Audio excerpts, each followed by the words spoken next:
Before kingdoms rose or warriors conquered, before chariots thundered and banners flew in the wind, there was a man whose name shook nations, Naaman, a commander feared in battle, honored in the palace, praised in every street, a man who could defeat armies, yet could not defeat the enemy eating his skin.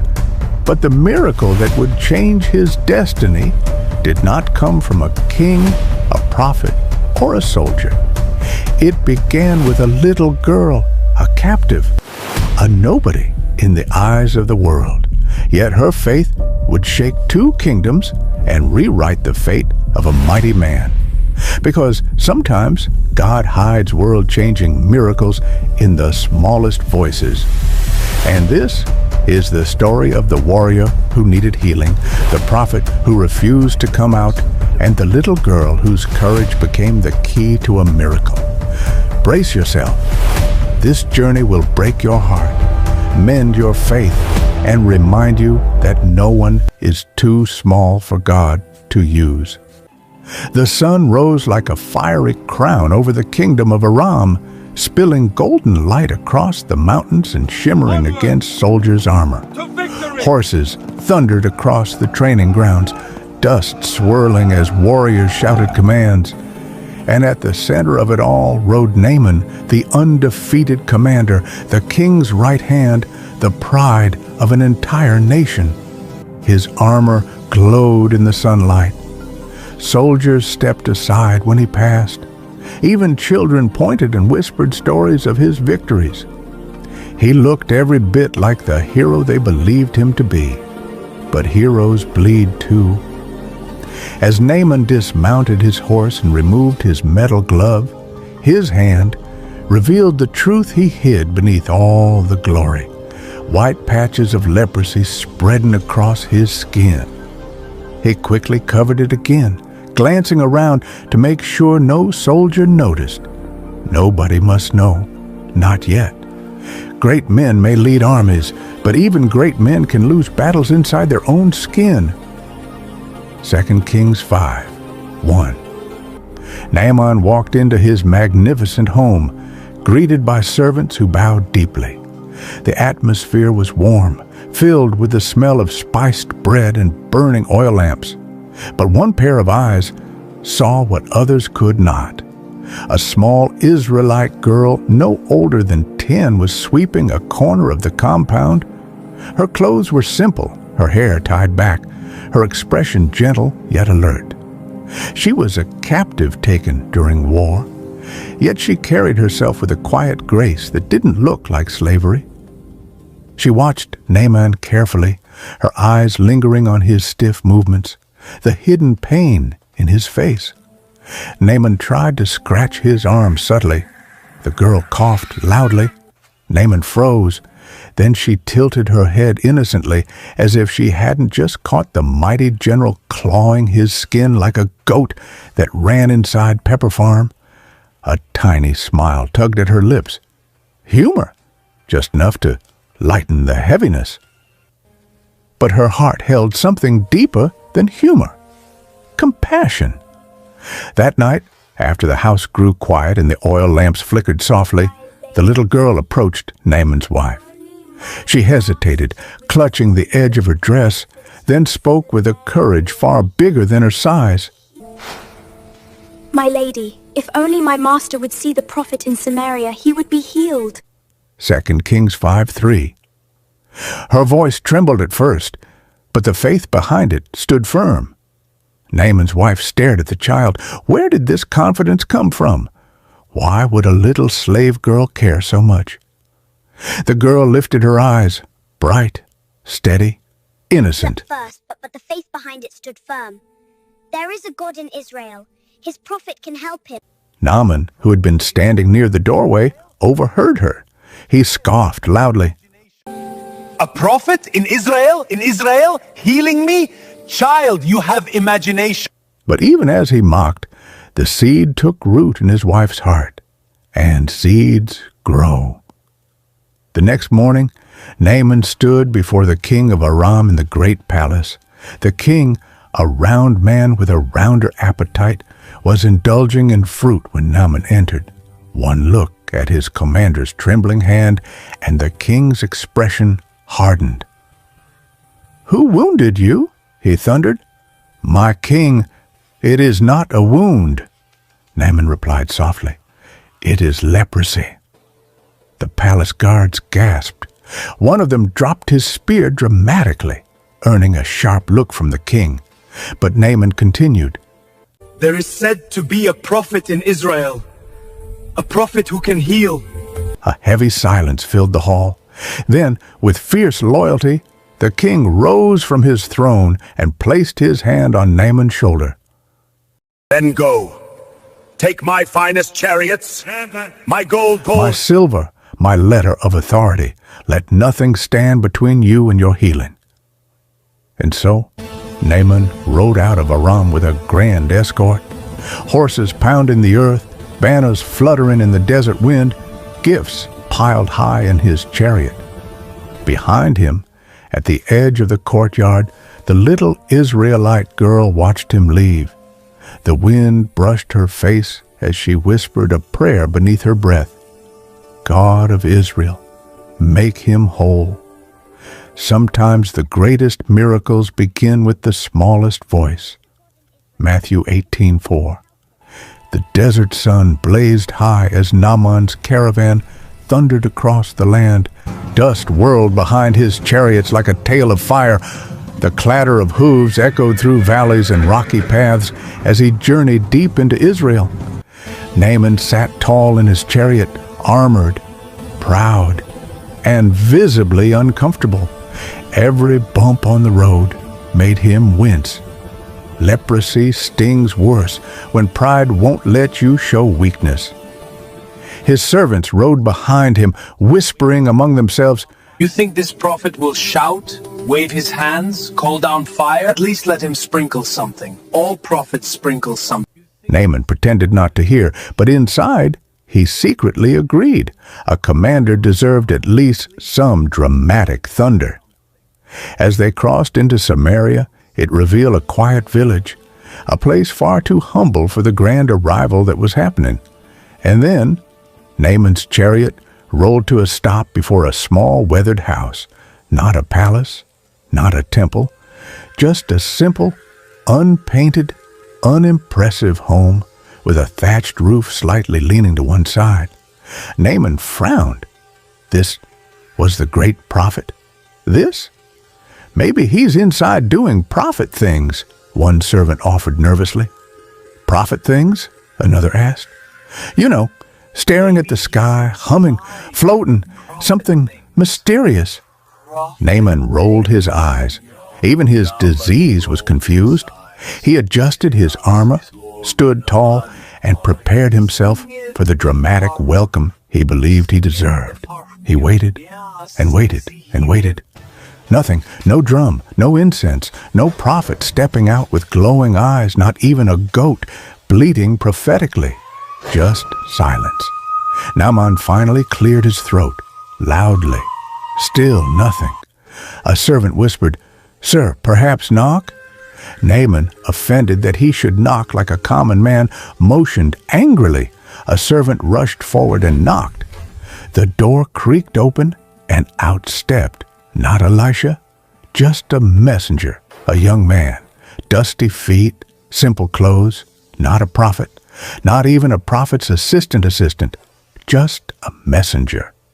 He bowed slightly and said in the calmest, most casual voice ever, My master says, Go wash yourself in the Jordan River 7 times. Your flesh will be restored, and you will be clean. 2 Kings 5:10. Then he shut the door. Just like that, no drama, no prayers, no rituals, no prophet standing outside to at least pretend he cared. Naaman was stunned. Then he exploded. What? Naaman roared. Servants scattered like chickens when someone claps near them. Naaman paced up and down, armor clanking, face red with fury. Does he know who I am?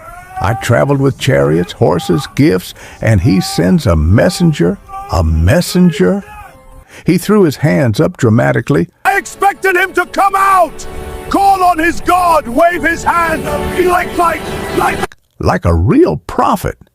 He stomped toward his chariot, and wash in the Jordan, that muddy river?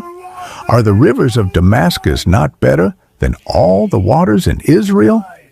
2 Kings 5:12. One servant muttered under his breath, "He does have a point. The Jordan looks like it needs healing too." Naaman whirled around. "Mount the chariots. We are going home." But before Naaman could climb into the chariot, two of his bravest servants stepped forward. They bowed low, but their voices were steady and filled with courage that even Naaman respected.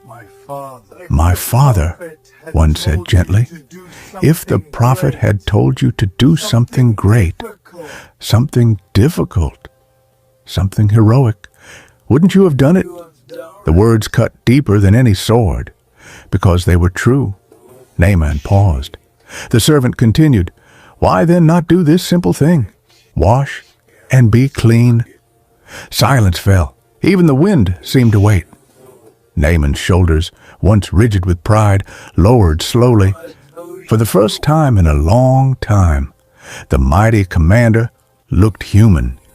Pride stands tall, but healing begins with kneeling. Naaman closed his eyes. He took a deep breath. Then he nodded, a small nod, but heaven noticed it. And so did the servants, who exhaled loudly in relief. The greatest miracles often wait on the other side of obedience. The Jordan River stretched before Naaman like a long ribbon of muddy water, glistening under the afternoon sun. It wasn't pretty. It wasn't impressive. It didn't look holy. Naaman dismounted slowly. His servants held their breath. The birds chirped as if gossiping loudly about him. The mighty commander of Aram, a man who commanded armies, standing before a river that looked like it lost the battle of cleanliness. He clenched his fists. Was this really God's method? No sword swings, no thunder, no divine flash, just water, muddy water. Sometimes God hides healing in places we don't respect. Naaman removed his armor, each metallic piece falling loudly on the ground, his chest plate, his bracers, his helmet. With every piece he dropped, it was as a layer of pride loosened. Finally, he stood bare-chested, vulnerable, human. The patches of leprosy were visible now, white against his bronze skin. The servants looked away respectfully, but Naaman saw their sadness. He stepped closer to the water. A servant whispered silently, "God, help our master." Naaman took his first step into the Jordan River. Water splashed, cold, shockingly cold. It wrapped around his feet, not like a healing stream, but like a test. He walked deeper until the water reached his waist. The sky began to dim slightly. Naaman inhaled deeply. His heart pounded. Dip one. He sank beneath the surface. Murky, unclear, swirling around him. He came up quickly. No change. A servant muttered, "One down. 6 to go." Dip 2. Still nothing. The river clung to his skin like an uncomfortable blanket. Dip 3. He paused longer underwater this time. Came up slowly, his face strained. No difference. His servants exchanged anxious looks. Dip 4. He resurfaced, breathing heavier, eyes searching his arms desperately. Nothing. Obedience is hardest when results refuse to show. Naaman's jaw tightened. He was shaking, part fear, part frustration. Dip 5. His hands trembled as he rose. Still the same skin, same patches, same pain. He clenched his teeth. His pride screamed at him to stop. "This is foolishness," he muttered. A servant stepped forward gently. "Master, please, 2 more." Naaman closed his eyes. Tears formed, not only from disease, but from humiliation. He forced himself back down. Dip 6. Longer this time. He stayed under until bubbles rose slowly from his nose. The water swallowed him, burying his hopes, his fears, his shame. He rose slowly, exhausted. He looked at his arms. Nothing. Naaman's heart broke. His strength faded. His hope wavered like a dying candle. Silence. Then one servant stepped toward the water and whispered with trembling emotion, "My master, if God says 7, he means 7. Naaman looked at him. No anger this time, only surrender. Miracles live in the last step. Naaman inhaled deeply. He raised his head toward the sky. Then he sank beneath the water one last time. Dip 7. Everything goes silent. The screen goes black underwater. Heartbeats echo. Then a burst of light under the water, a shock wave of clarity. Particles shimmer around his body. Naaman rises out of the water like someone emerging into a new world. His skin is clean, smooth, clear, shining like a newborn child's. Exactly as the scripture says. 2 Kings 5:14. His breath catches. He looks at his arm, his hand, his chest. No pain, no scars, no shame, no disease, just healing, absolute healing. A sob escapes him, not of sorrow, but overwhelming relief. Naaman falls to his knees in the river, water splashing around him, and lifts his arms toward heaven. There is no God in all the earth except the God of Israel. 2 Kings 5:15. His servants cheer. Some fall to their knees. Some cry. Some jump around like excited children. When pride went down, healing came up.